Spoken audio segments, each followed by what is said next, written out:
Et il faut le dire, le club reste sur un joli succès, 5-2 face à Dender, ici à domicile devant son public. Et ils ont un match face à OHL dans leur stade. Alors que vous le voyez ici, les compositions d'équipe, on va pouvoir débuter ce match et on s'attend certainement à du spectacle à Malines, alors que c'est Louvain qui engage ce ballon et qui entame la partie, qui honore donc sa toute première titularisation, le japonais.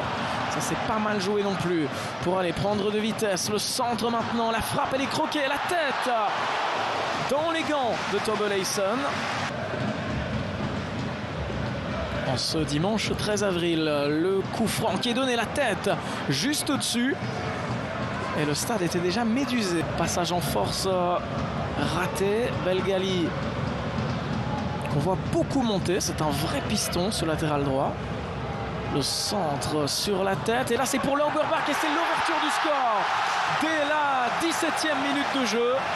Le danger qui toquait à la porte de Tobbe-Leison. Et la différence est faite. Lauberbach une fois de plus. C'est lui qui marque son 6e but de la saison. Il avait déjà mis un doublé face à Dender le week-end précédent. Eh bien, le revoilà. Il va falloir rapidement digérer ce coup sur la tête pour Louvain qui vient donc d'encaisser il y a 2 petites minutes.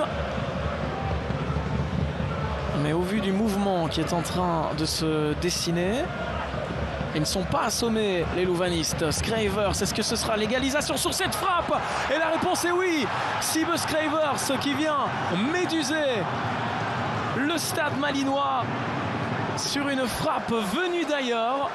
Et oui, le capitaine qui montre l'exemple. On a senti qu'il y avait trop de facilité dans sa façon de défendre, dans la façon de défendre malinoise.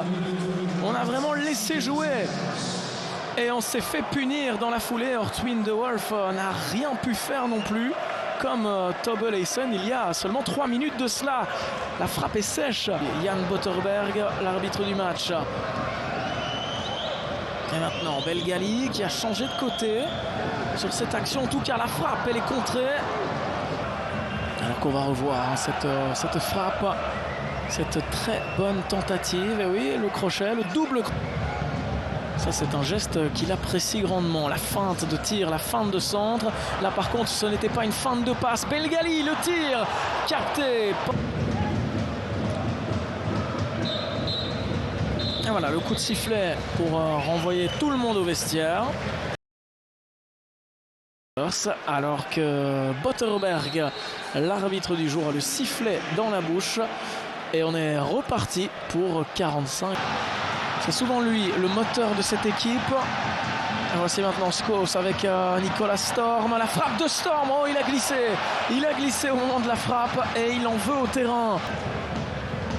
Lauberbach, la tête en déviation pour Heremans. La remise pour Lauberbach, il est tout seul face à Leison et l'arrêt de Tobbe-Leison déterminant une fois de plus.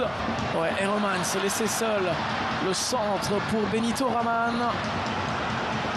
Et la frappe maintenant, ça passe le long. Pas certain qu'elle était cadrée celle-là, mais quelle patate. Une frappe lourde et sèche. Et ouais, sans l'intervention de Tobbe-Leison, ça faisait peut-être bien 2 buts à 1. Qui a fait ses preuves assez rapidement dans notre championnat. Marsa avec maintenant Benito Raman. Benito Raman, il s'est défait du marquage et c'est sur la barre. Le poteau pour Malines que pour OHL. Une barre transversale qui tremble comme ça.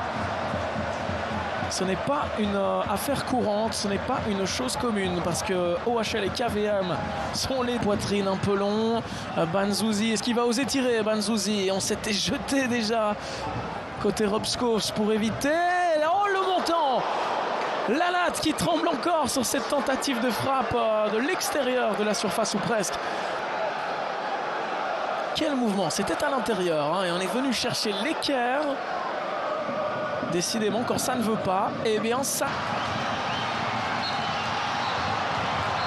Benito Raman aurait pu peser dans la balance. Un but partout, c'est donc le score final de cette rencontre qui aura été passionnante.